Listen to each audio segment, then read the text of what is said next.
I'm Ilana Freeland, the author of the book out there, Chemtrails, HAARP, and the Full Spectrum Dominance. Hey.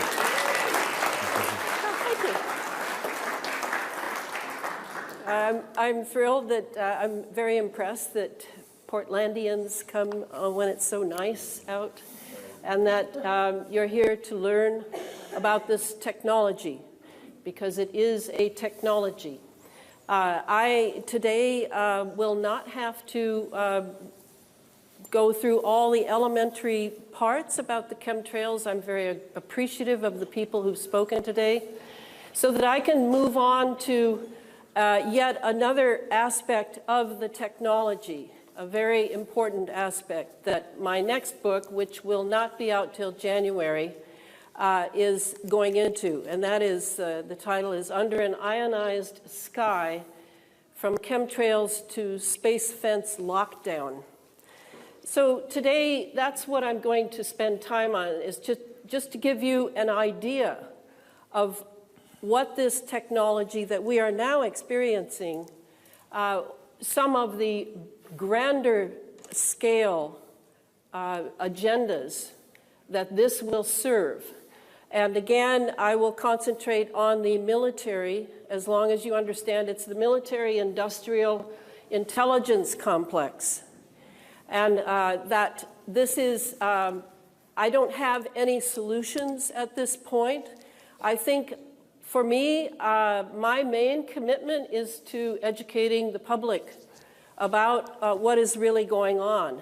And recently, when David Keith, et cetera, came out and began to normalize the geoengineering piece that we've now been under for 2 decades, since Clifford Carnicom first started doing collections in northern New Mexico in the late 90s, we see now that this is not going to go away. Some may have hoped that when President Trump entered office, that perhaps he would do something about this terrible technology. The truth is that this technology is entirely too valuable to other agendas. There is no way that it will be stopped, no matter what administration is in the White House. So the way I look at it is this. We have our health to protect.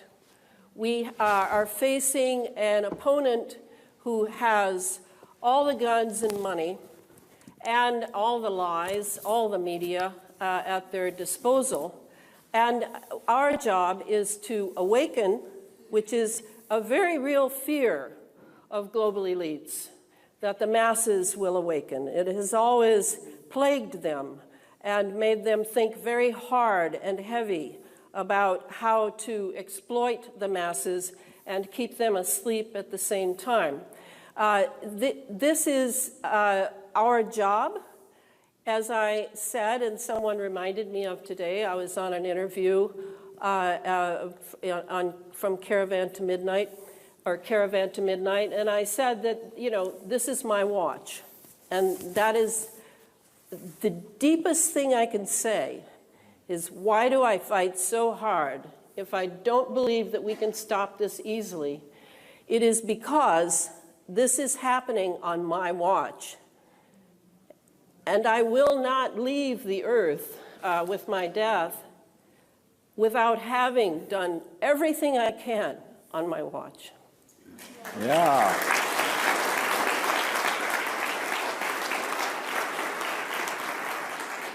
And for people who, I mean, we in the chemtrails movement, I know, Patrick, we know this, we have our upsets. We have our arguments. We don't all agree on the delivery system that is going on in the skies and in the GMOs and the vaccinations. We argue. Some people name call. Some people make assumptions without much substantiating the assumptions. It's very hard to conduct a movement on the internet. The internet is the sole way in this giant country from sea to shining sea that we communicate. It's understandable. We hardly ever meet We don't have summits where just the leaders show up and discuss all the things and work out their arguments and their disagreements. We don't have any of that. We lack the resources to do that. And it's as though the movement is, yeah, full of chiefs and no Indians, and, you know, to be a racist comment. But it is very much about how we're all feeling our way. We're the blind men feeling our way around the elephant in the living room. And some people understand the tail, and some people understand the trunk. And we have to constantly remind ourselves that this is how it is. And my piece is simply the military piece, is the way I look at it. I'm primarily concentrating on that because I have noticed at every climate change conference, every climate change article, the military is never mentioned. And it's unbelievable to me because the military is a primary piece.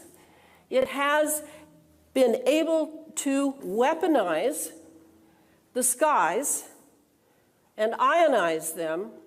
In other words, turn them into battery, turn the sky into a battery, turn the sky into a condenser, turn the sky into an antenna, so that then they can have all of their wireless operations 24/7, always. And that's why it will not go away.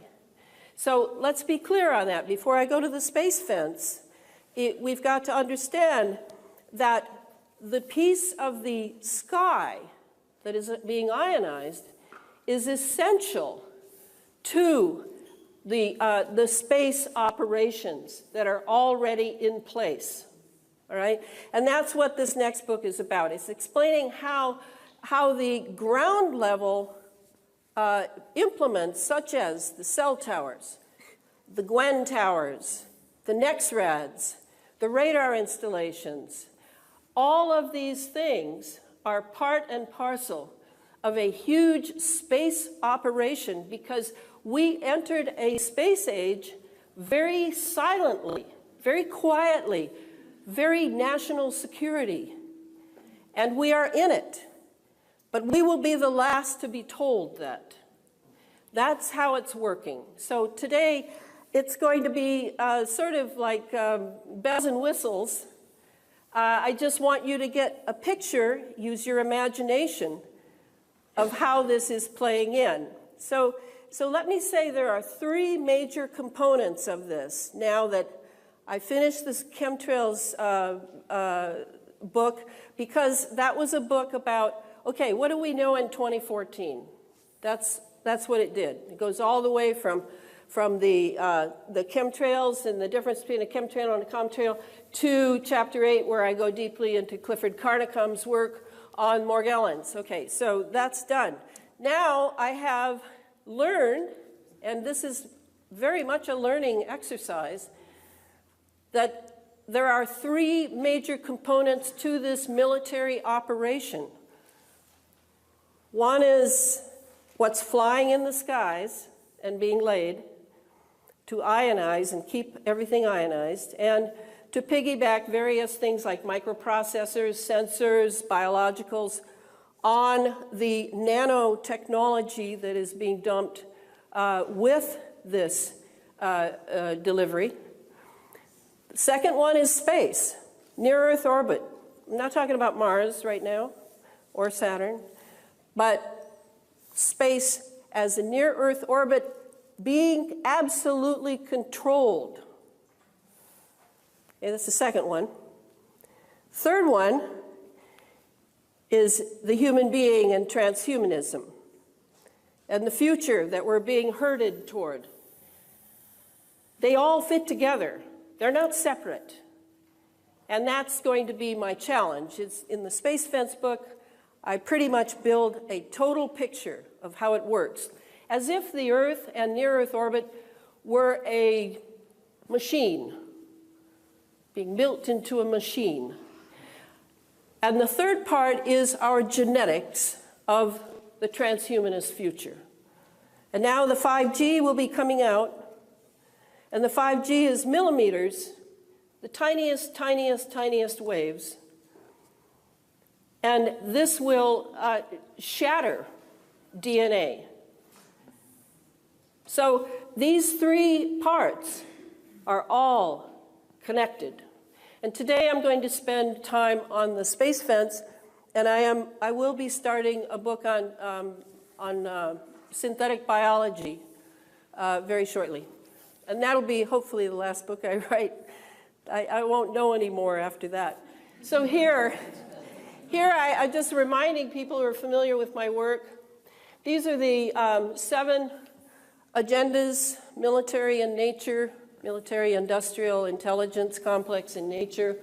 And Clifford Kardicom is the one who first thought these up. I've changed them a little bit because I've developed my ideas a little further. So we all know about the weather and the weather engineering that is going on. Then there's planetary geophysical operations, where various parts of the Earth, you're going to see them change. It's not just a matter of the salt domes down in Louisiana collapsing and huge holes opening up in highways. There are going to be various things changed with weather engineering, and that's happening in New Zealand right now, in my opinion. Then electromagnetic operations, they've discovered plasma. They've discovered how to make plasma. In this electromagnetic sky we have now, they can produce plasma entities. You'll hear about plasma orbs. You'll hear about various weird things happening, clouds that look like stones bouncing on the Earth. Plasma is the name of the game now, to discover how to use plasma, how to create it, and probably how to sell it, yes. So directed energy warfare, producing droughts in order to get nations to obey, in order to get nations to buy cloud seeding and ionizing cloud seeding. It's a moneymaker, and it's a way to threaten and muscle nations into a certain behavior. Biological transhumanism, I mentioned that. This all goes all the way from Morgellons to genetic modification. Surveillance and neural operations. This is mind control, to be very brief. This is completely mind control and easy to do. And finally, the last one, which is the most far out, I suppose, the detection and obscuration of exotic propulsion systems. And when I say that, we could include UFOs, we could include plasma orbs, but we could also include the discovery, which is quite, for at least 50 years, of anti-gravity propulsion and other propulsions. So these are what are on my mind when I think about this issue and write. Now, there is a new agency in town, a 6-gun shooter agency, that I think is probably more important than the NSA in this context. And that is the National Geospatial Intelligence Agency, the NGA. They are in charge of the what's called the intelligence grid, the Geospatial Intelligence Grid, GIG. It's called GIG. That's what I know it as. And they're to be watched. Here is kind of what they look at when they're working with the weather, or a little movie short. And this is Lockheed Martin, you know, one of my favorite military contractors.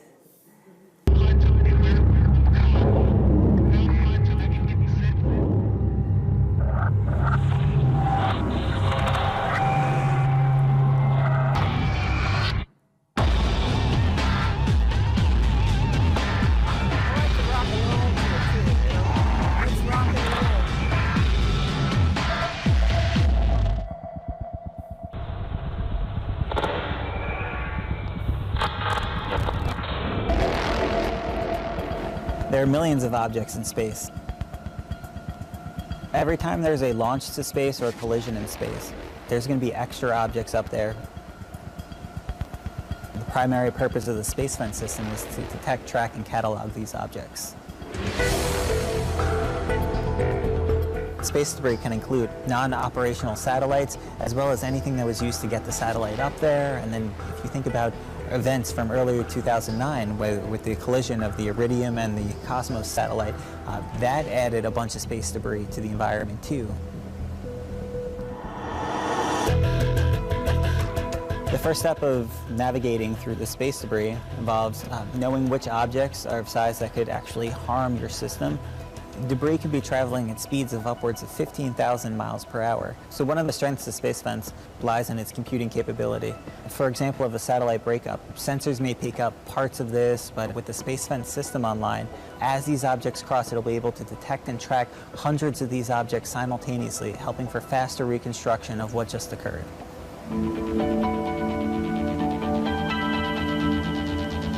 The importance of the program really comes to increasing space situational awareness. One way to measure this is through the size of our resident space object catalog. The current catalog consists of upwards of 15 to 20,000 objects. The point of Space Fence would be to increase this 15 to 20,000 tenfold, so you're looking at a few 100,000 objects in this catalog. The power of this information really comes from turning it into actionable pieces of information. What this means is when you're planning a launch for a new satellite or the shuttle, you can navigate through the space debris. Okay, so what he's concentrating on is debris, and it is one of the functions of the Space Fence apparatus to count the debris in space. We now have CubeSats. Cube satellites, maybe about this big, about 12 inches square cube, that are up there, thousands and thousands and thousands of them. They're being sold to private corporations. And yes, there's a lot of space debris. What he's not saying is that the Space Fence apparatus will also be able to count what's on the Earth and surveil to a degree beyond belief on the Earth. Forget the postage stamp. Go smaller. So this is what is also being cataloged. So wherever he mentions space situational awareness, remember that includes us, because situational awareness is a term you will find often in anything having to do with life on Earth. We are now the studied species in preparation for the transhumanist future. This is just a picture here of some of the predictive programming we're undergoing in Battleship 2012. You see the roundness, you can see the straight spike up. Okay, so energy, that would be a bit of plasma energy going straight up, not a laser. Laser would look different. And then the roundness. And then here we had a TV show called Under the Dome. I don't have a TV, so I missed it. But you see the dome there, and that is part of the plasma Tesla dome that Tesla talked about and is now here. The plasma dome can be created over small areas such as HAARP in Gakona, Alaska. My friend Billy Hayes, the HAARP man, was flown up there in a C-130 to view it as it was being made, and then to view it as it was taken down.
looks like a video game.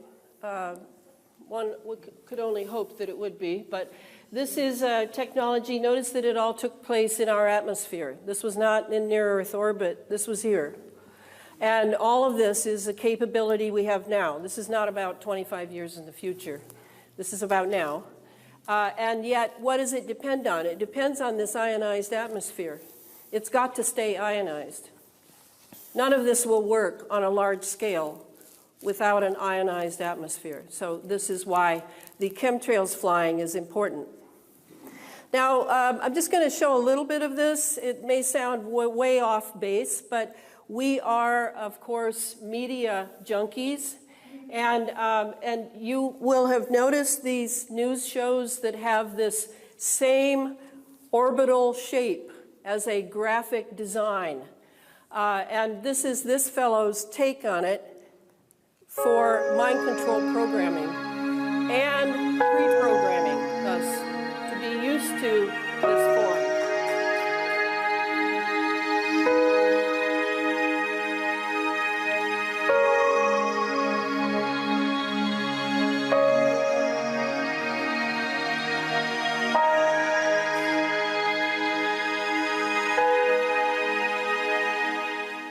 It's the biggest, most expensive, most audacious scientific experiment in history. Love that Star Wars. Physicists believe it will answer the most fundamental questions about the universe. The LHC is so big it straddles the Franco-Swiss border at Thun near Geneva. It's essentially a circular tunnel, 17 miles long and 300 feet underground. The really clever stuff is inside. In this tube, subatomic particles called protons speed around the circuit. Powerful supermagnets pull them round faster and faster, 11,000 laps a second. Two beams traveling in opposite directions are steered into a collision that has happened since the beginning of the universe, in the first billionth of a second of the Big Bang.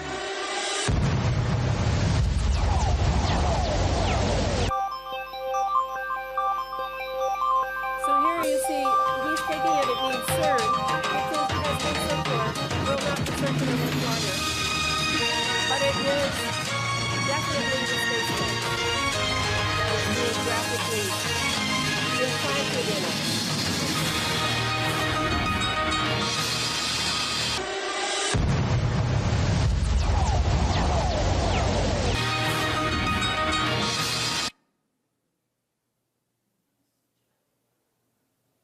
Forget all this stuff. I just want to enjoy the steak. CBS 4, your new home for the CBS network. The to pull people to a certain angle or another angle. Okay, it's going to be financial collapse or whatever. It'll be the killer bees or whatever the fuck. Yeah, etc. Yeah. Well, good morning, everybody. Thanks for joining us on this New Year's Day, Thursday, January 1st, 2015. Right now, we're going to turn things over to Lindsay Riley.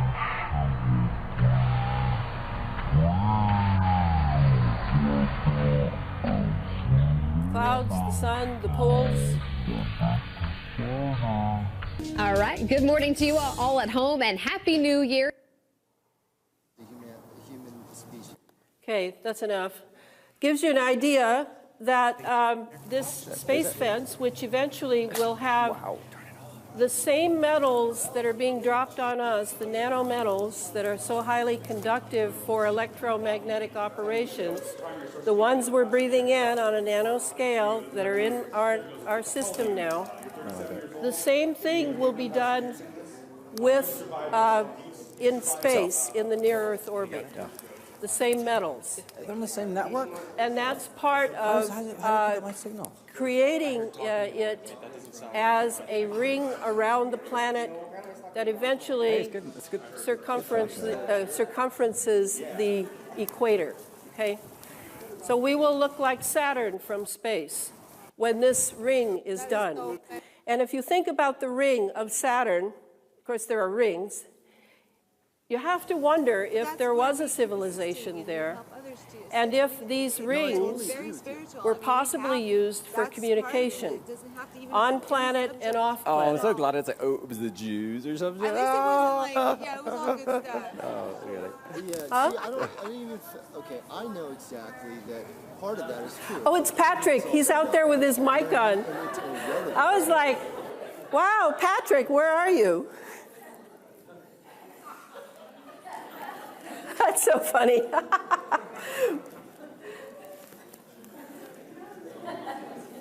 Let it happen. Okay, so now let's go on to the next one, which is Blame me and you if we were to rob a yet another shield of sorts, and again made of turned it off. plasma. I turned it off. It's off. It's powered off. No, it's off. It's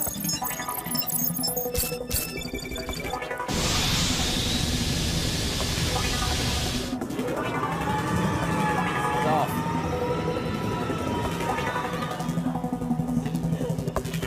No, I just unplugged it. It was powered. I powered it off.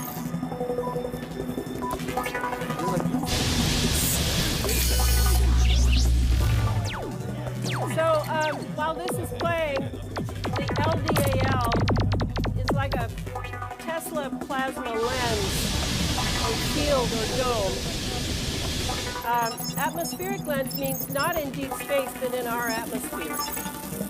As Christopher Fontenot, a scientist friend, says, the electrostatic dipole force emitted by lasers can induce electrical potential in objects at a distance, thereby causing that object to repel itself from similar polarized objects such as Earth, or attract oppositely polarized objects. So basically what that means is that's how this works, but it won't work unless you have an ionized atmosphere primed and ready to do this.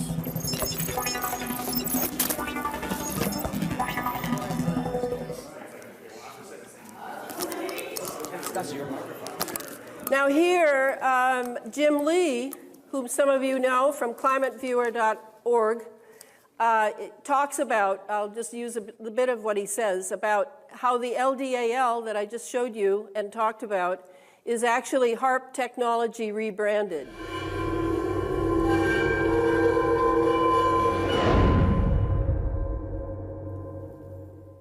Welcome, Climate Viewers. My name is Jim Lee from Climate Viewer News. It is January 16th, 2017, and I have an explosive story for you today. The future of spying. Earth's atmosphere can be turned into a massive surveillance system using lasers, scientists discover. Now, they're talking about an atmospheric lens, using lasers to create an atmospheric lens to spy on people.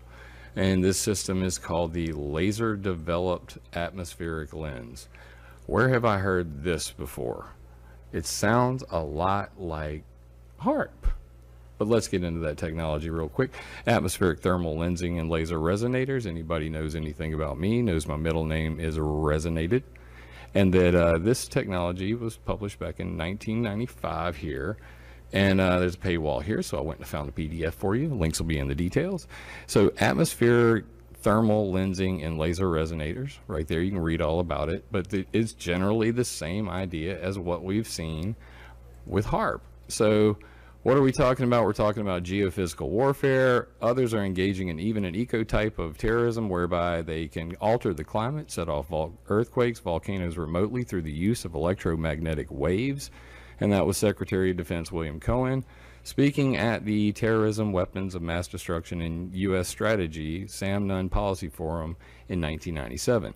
Nothing to shake a stick at there. And what are we talking about? This artificial ionospheric mirror. We are over here on climateviewer.com/HAARP. And you scroll right down here to why heat the ionosphere. It says create an artificial ionospheric mirror.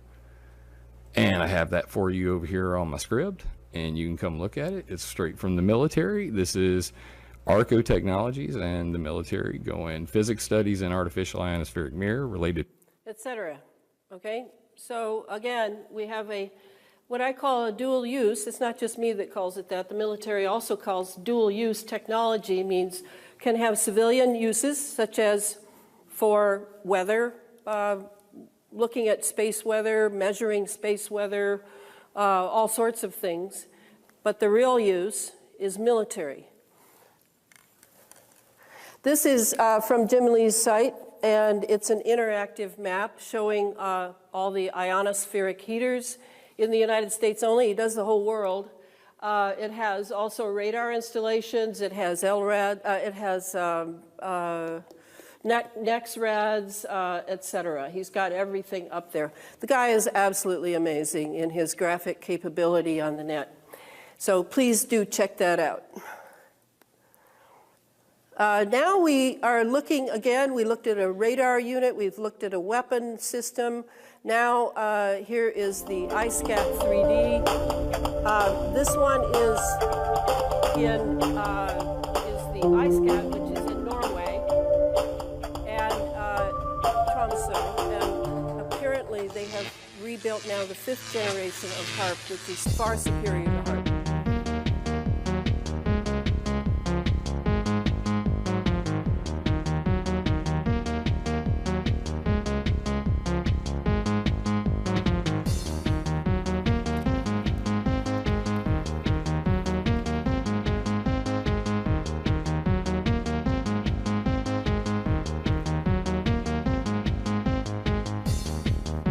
It's from kind of. Dutch Sense is showing you what ISCAT 3D put up as their cool stuff. Notice how big it is. This overall array is much larger than the IRI antenna instrument at HARP in Gakona, Alaska. And it works on FM frequency bands. In fact, it sounds like Northern Europe is about to ban all their FM radio stations for the plebeians like us, and they're taking over the band's frequency to be used for ISCAT installations.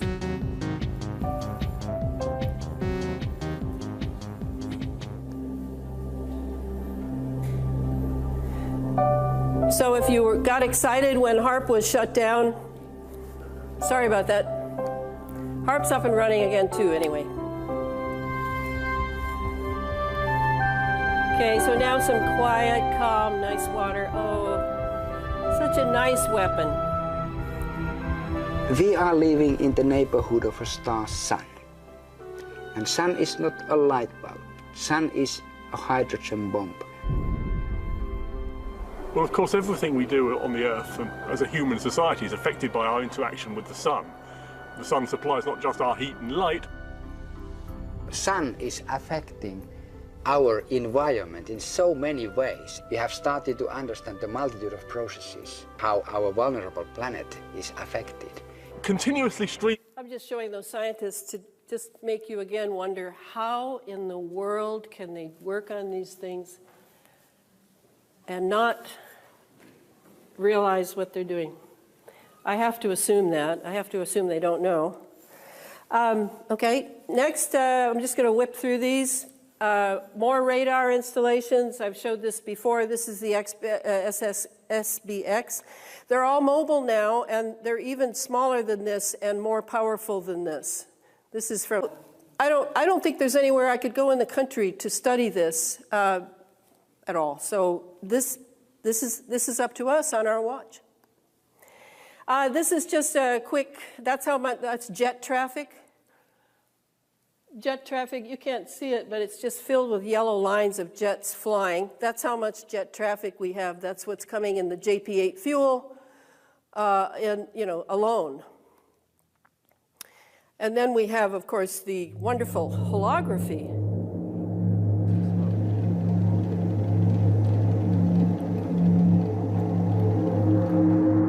Very easy to do in an ionized atmosphere. Just whip up a few clouds. Plasma clouds. This machine is on a plane. But without the plasma in the atmosphere, you can't do this.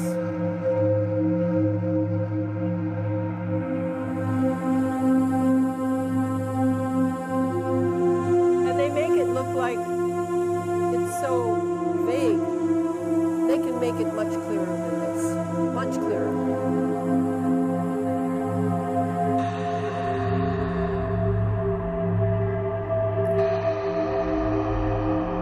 that. That's the horse. Okay, drones. Yeah, lucky world. We're going to spread drones. We're going to spread internet and Facebook everywhere in the world. Isn't that wonderful? Censorship for everyone. Yay, control over everyone's brain. Yay. Okay. Now we go a little further out into space. I want to talk about Saturn because, as I told you, these metals that are being sent up behind sounding rockets at Vandenberg and Wallops and up up by what's the name of that one? Up by HAARP. These are all leaving trails of these nanoparticulates that are highly conductive: aluminum, lithium, titanium, barium, and what's happening is we're forming a ring. This of course is what they want, is they want to be able to communicate with other planets. Yes, we are there. Maybe. I'll show you something in a little bit, and we'll ask that question again. So this is taken by the Cassini probe over the North Pole of Saturn. And here you actually see plasma. Plasma is the fourth state of matter. It can be a gas, it can be fire, it has various phases in between. So a hexagon. Yeah. The hexagon is very important in the geometric nature even of the atom bomb or the hydrogen bomb or any plutonium bomb. Any type of nuclear device is geometric and usually hexagonal. Very important. Okay, so that. And now I just wanted to mention the Van Allen belts problem. You must know that we supposedly went to the moon in 1969. I want to speak for these conspiracy tinfoil hat people that it is very possible we didn't, because the Van Allen belts are tremendous radiation, and they would have had to wear lead suits and had lead lining the rockets, and there's no way you could get those rockets up carrying that kind of weight. So the Van Allen belts problem, this guy says, they might be able to solve it, and he's talking right now. He's not talking in 1969. You probably saw this on the... ...is about the Orion test flight, liftoff to splashdown, and they basically talk about, what needs to be done in order for this project to take place. And so NASA engineer Kelly Smith is on there, he's explaining stuff, but he says something really interesting. So let's check this out. As we get further away from Earth, we'll pass through the Van Allen belts, an area of dangerous radiation.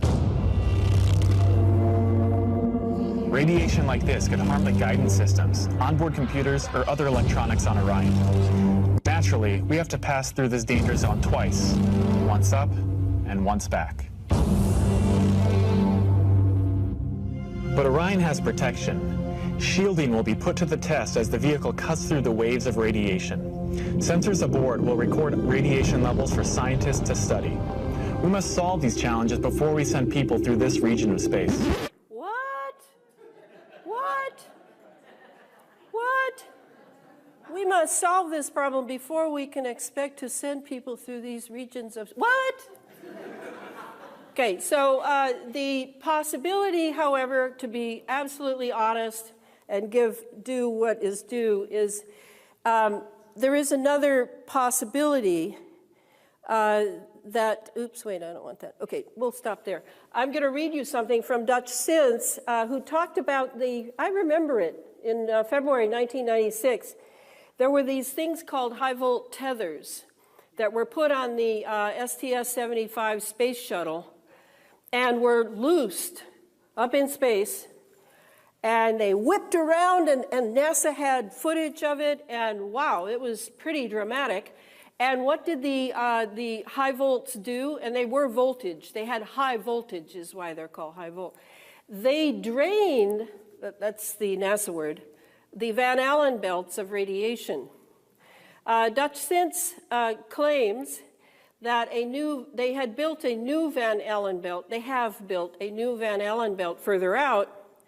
And he wonders what this maneuver of these tethers are still up there, whipping around, I guess, like a lightning rod, and what this has done to our weather system. And I think it's a good question.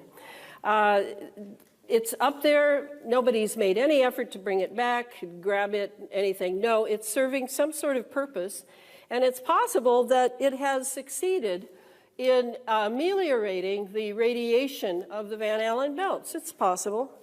So it's something to consider in all this and going to space thing.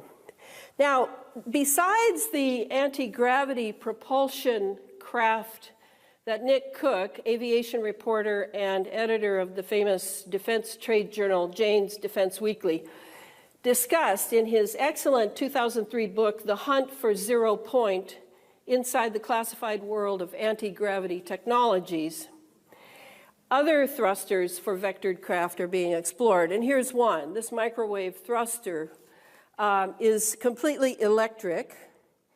And it looks to me like they're still looking for as wide a variety, because I really feel, and so does Nick Cook, who, again, works for Jane's Defense Weekly and didn't lose his job when he wrote that book, that we have anti-gravity craft.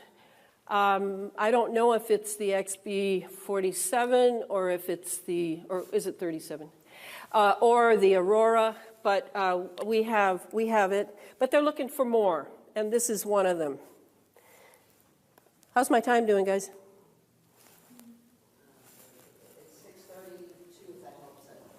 Okay, I think it's time for me to.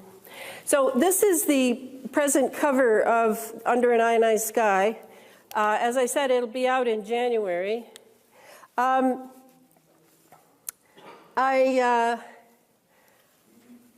really recommend that if you want, what is the purpose of having a whole picture if it makes you feel bad? I mean, really.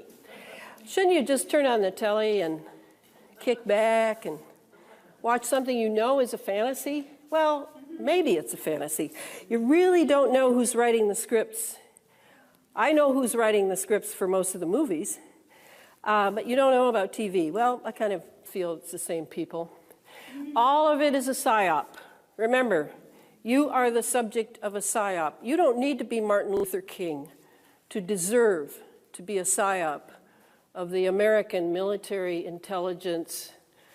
No, you don't need to be important, as they say. We are fodder. We are grist for the mill of learning more and more about planet Earth and weaponizing as much as possible. This is how the military mind in the higher echelons works. So why is it important? Because you are a conscious being, that's why. Your birthright, whatever regime you live under, we could have been living in the 1400s under the Catholic Church too, and it wouldn't have been all fun and games. We could be living in some feudal lord's empire where he likes cutting throats and raping small children. We have been under elite domination, we born in the lower classes, for many, many centuries. So it's not new. But what is new is the level of consciousness that we are bringing to the task of deciphering how we shall maximize our lives under the yoke of occult, diabolical, elite power. This is new.